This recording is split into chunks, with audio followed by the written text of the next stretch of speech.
A gente vai começar aqui a falar sobre esse assunto aqui, que a gente já tinha falado no último bimestre, né? Nós terminamos a nossa prova, a nossa avaliação com modelo atômico de Dalton e leis ponderais, certo? É com esse modelo aqui que a gente vai fazer o seguinte, ó, mais uma vez aqui eu não mudei a tela, então estou falando isso aqui. É com esse modelo aqui, quem é que está falando aqui? Ok, obrigado. É com esse modelo de Dalton que vocês viram, deixa eu afastar aqui a minha imagem aqui para vocês verem aí. Então, o primeiro modelo atômico é o de Dalton, né? Depois de Leucipo lá e Demócrito terem falado sobre a possibilidade da existência de uma partícula indivisível e maciça, em 1808 a gente teve esse teórico aqui chamado John Dalton, né, em 1908, que elaborou uma teoria para explicar a matéria justamente baseado nessa primeira ideia do Leucipo e do Demócrito, 4 séculos antes de Cristo, mais ou menos 4 séculos.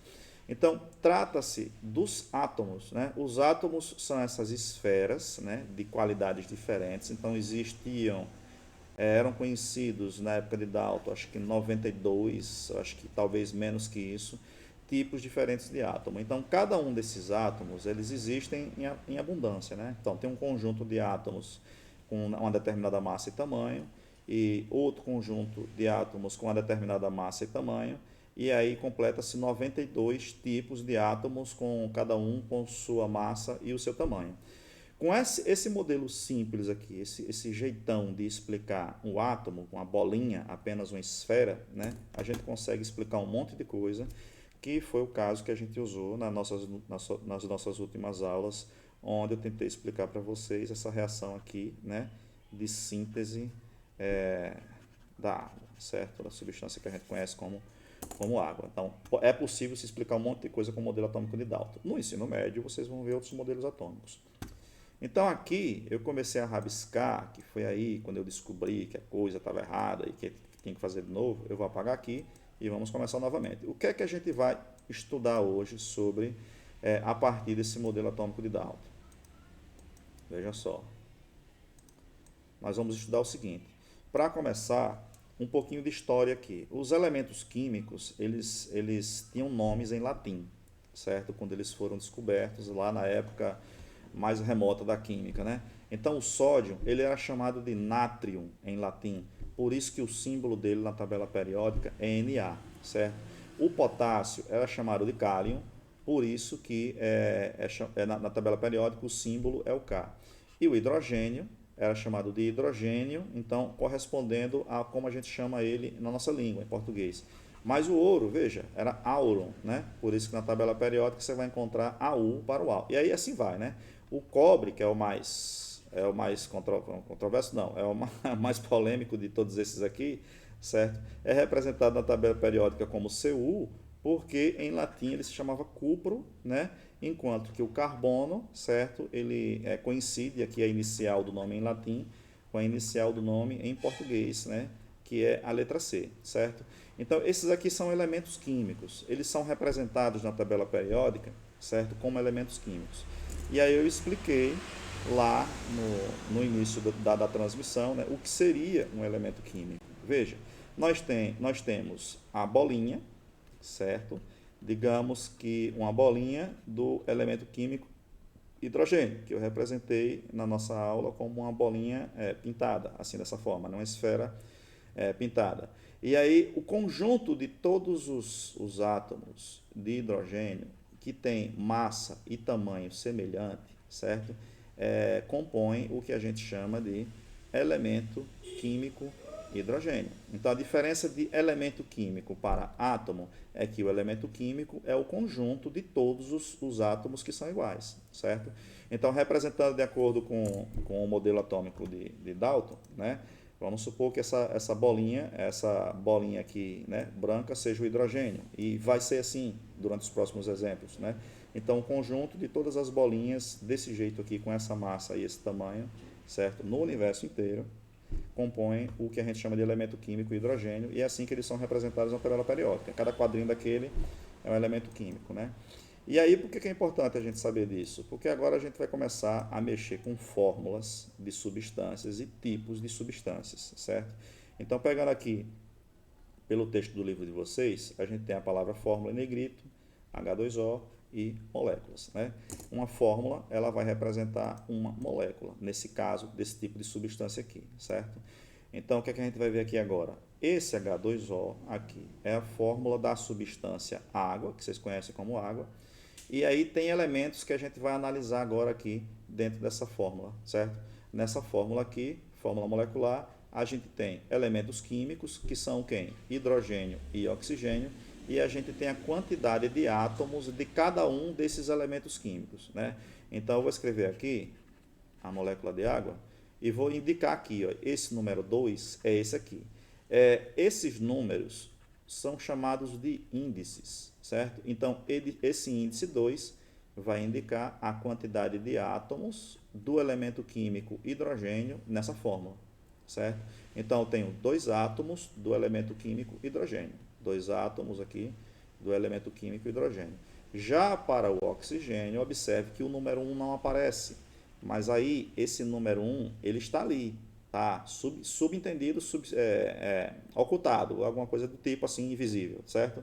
E esse número 1 ele vai indicar a quantidade de átomos do elemento químico que está à esquerda. Então, no caso, é um átomo do elemento químico oxigênio, certo? 2 átomos do elemento químico hidrogênio e um átomo do elemento químico oxigênio, beleza?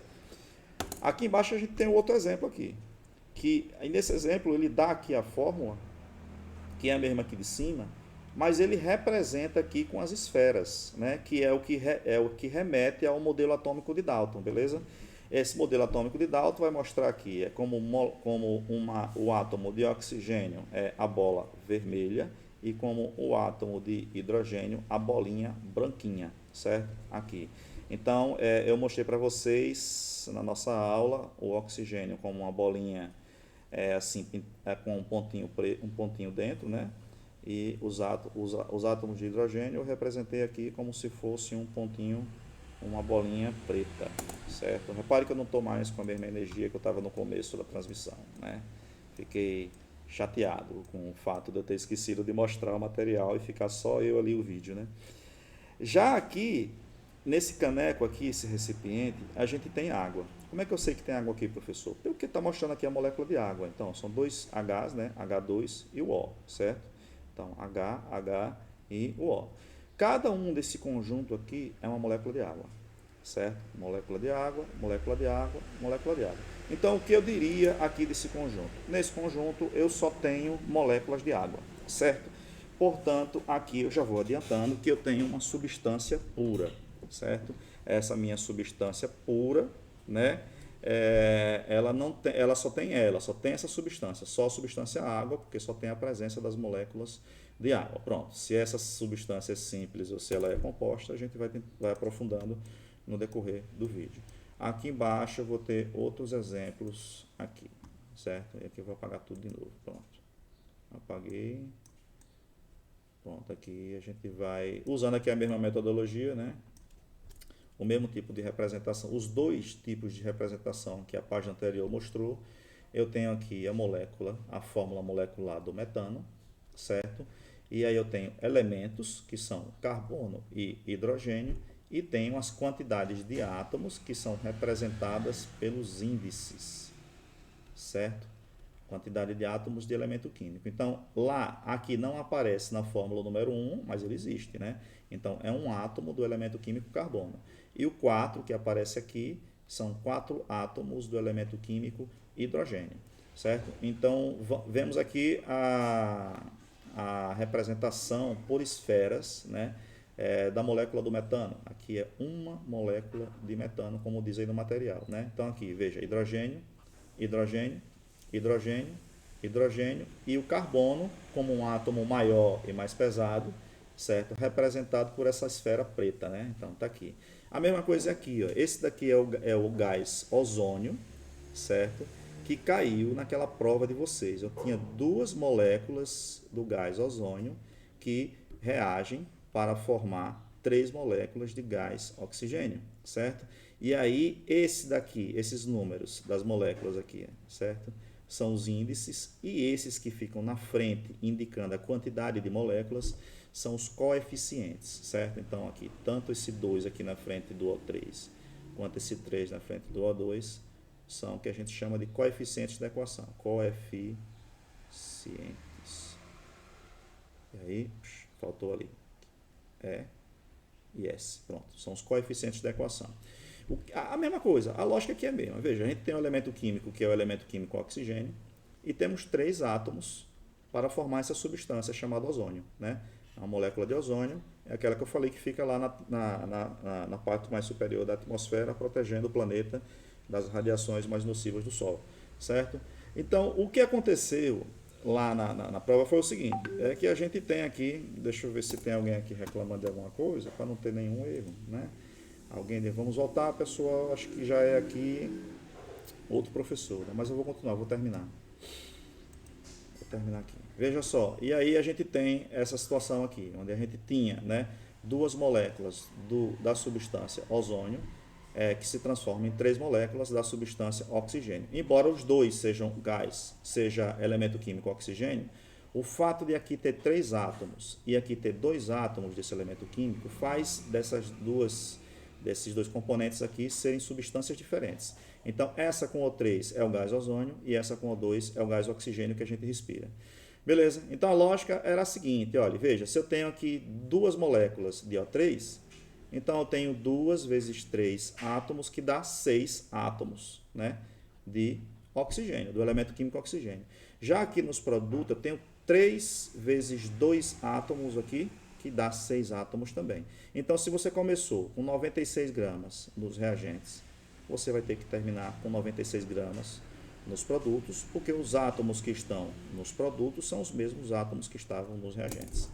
Então, como começou a aula de outro professor, aí eu vou parar por aqui, né? Acho que já fica bem explicada essa questão aqui dos átomos, das moléculas, certo? E do elemento químico. E ainda a formulação de cada substância e o índice, que é o número de átomos de um elemento químico dentro de uma fórmula, certo? Ou de uma molécula.